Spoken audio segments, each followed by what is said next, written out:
এই রান্নাটা হয়ে গেলেই সবাইকে ডেকে খেতে বসিয়ে দেবা বৌমা। আচ্ছা মা, ঠিক আছে। মা, ও মা, এই বাঞ্চতটা এখানে কেন এসছে? তুই কার কথা বলছিস?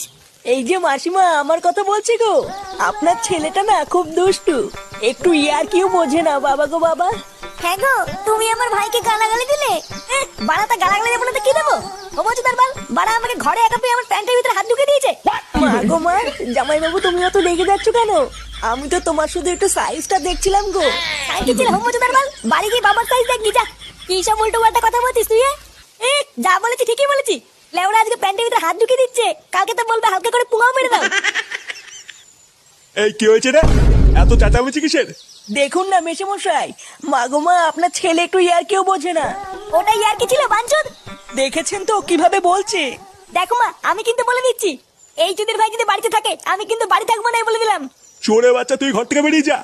আমরা কোনো কাজকর্মের বেলায় নেই, কোনো রোজগার পাতি নেই, আবার বড় বড় কথা। ও বাড়া, মায়ের থেকে মাসির দরদ বেশি, তাই তো?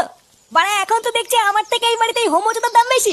লেওরা যেদিন এই হোমোচোদাটা তোমার ধুতির ভিতরে হাত ঢুকিয়ে নেয়ানারি করবে সেদিন বুঝবা।